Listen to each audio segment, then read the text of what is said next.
Capítulo 13. Haja luz. Cura pela palavra de Deus para a confusão. Livro de Gênesis, capítulo 1, versos de 1 a 4. No princípio criou Deus os céus e a terra. A terra, porém, estava sem forma e vazia. Havia trevas sobre a face do abismo, e o Espírito de Deus pairava por sobre as águas. Disse Deus: haja luz, e houve luz. E viu Deus que a luz era boa, e fez separação entre a luz e as trevas. Esse texto é precioso. É a certidão de nascimento do mundo. Descreve como tudo que vemos e conhecemos veio a existir. Dá-nos a conhecer um pouco o planeta em que vivemos. Ajuda-nos a compreendê-lo melhor. Revela-nos algo também sobre aquele que o criou. Apresenta-nos um Criador amoroso, poderoso, que gosta do belo e do claro. Vemos aí um Deus que diz: haja luz, e a luz se faz. Um Deus que pode transformar nossa vida. A confusão inicial. Em meio ao gigantesco universo, criado havia bilhões de anos, existia um pequeno planeta. Ele não era lá grande coisa, se comparado aos demais corpos celestes.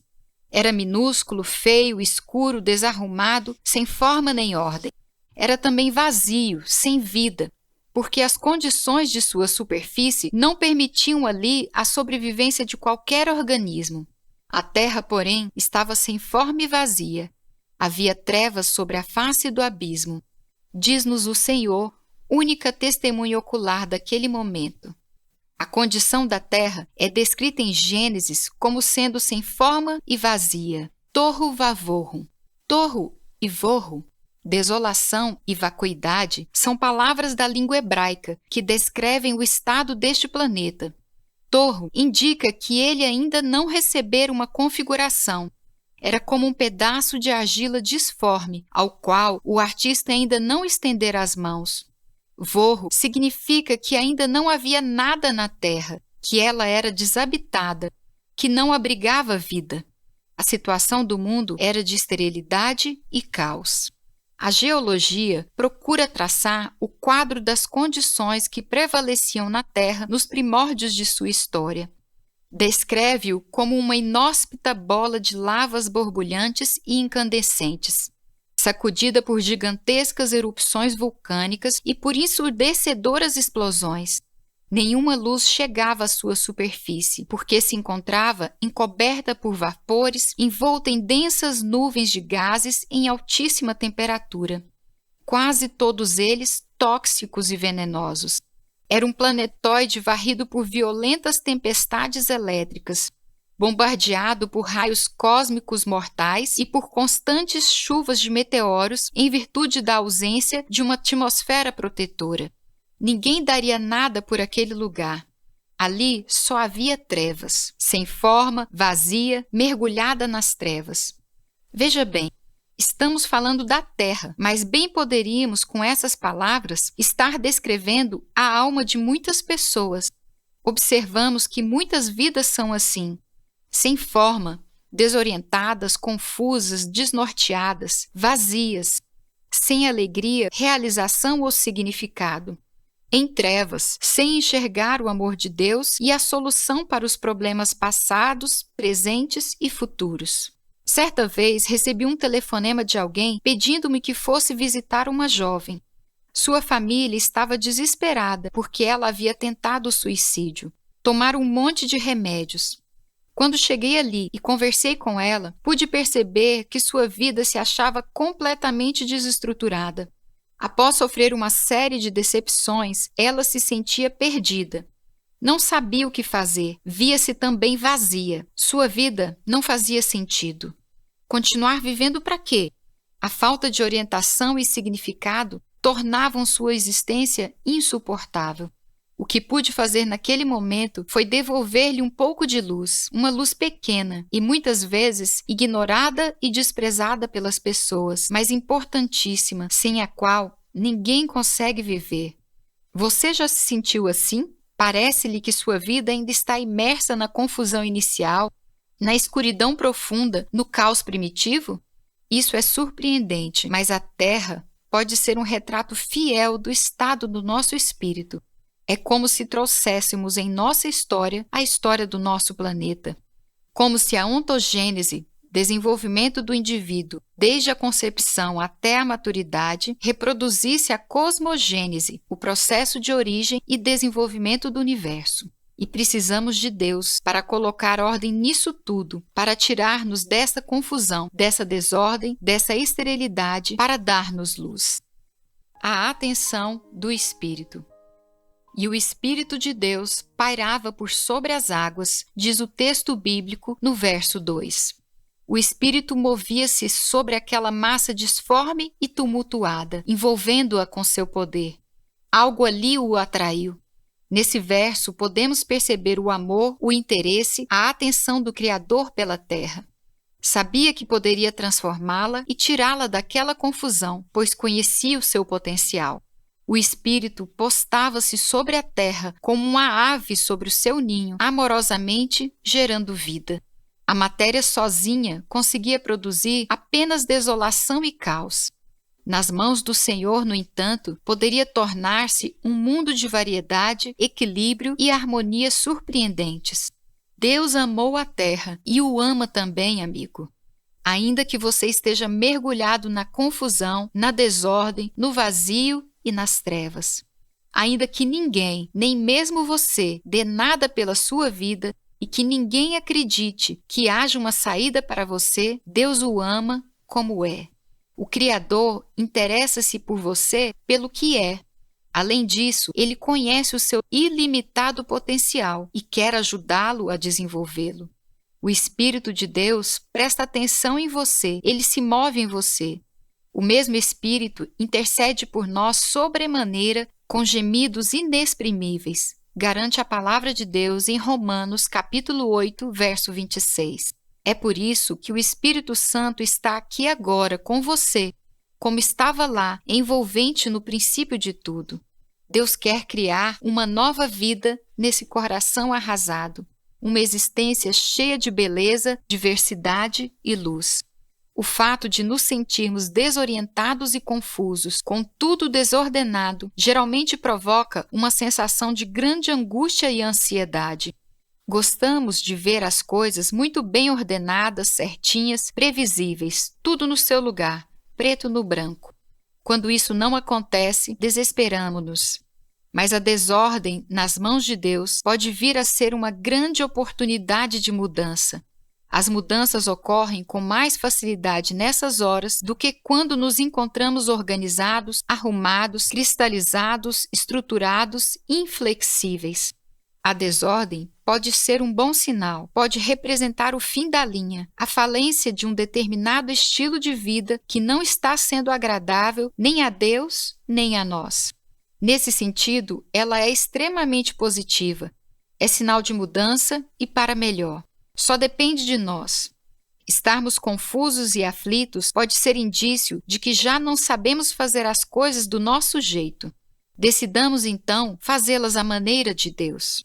Charles Spurgeon disse: o desespero do homem é a oportunidade de Deus. Nos momentos em que não sabemos o que fazer, em que não há saída nem perspectiva, temos a possibilidade de nos tornar qual barro flexível e maleável nas mãos do oleiro. Sem dogmas, projetos, preconceitos, pressupostos ou condições. Então, o Senhor pode realizar uma obra profunda e radical em nossa vida. Aí o caos estéril se transforma em uma porta para a fertilidade. A palavra que cria. Como o Senhor pôde transformar a confusão em harmonia, o deserto em jardim, as trevas em luz, com o poder da sua palavra, a palavra criadora de Deus.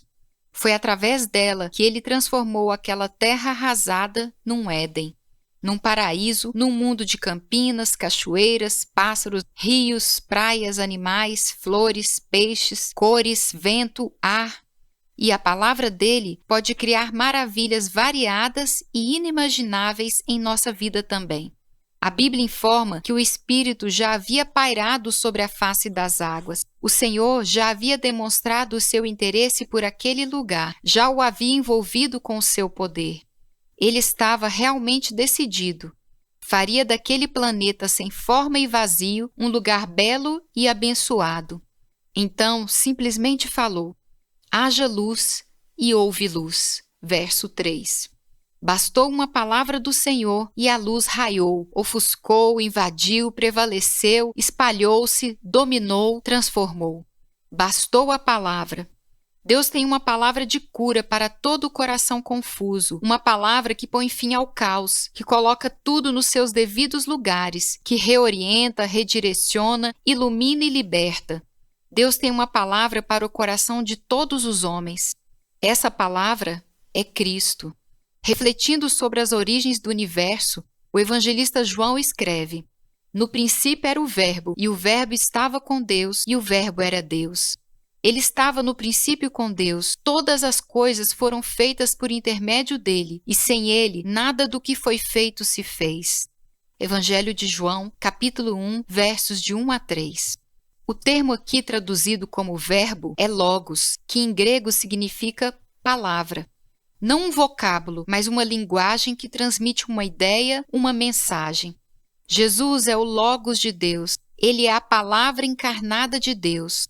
Pois o Verbo se fez carne e habitou entre nós, cheio de graça e de verdade, e vimos a sua glória, glória como do unigênito do Pai.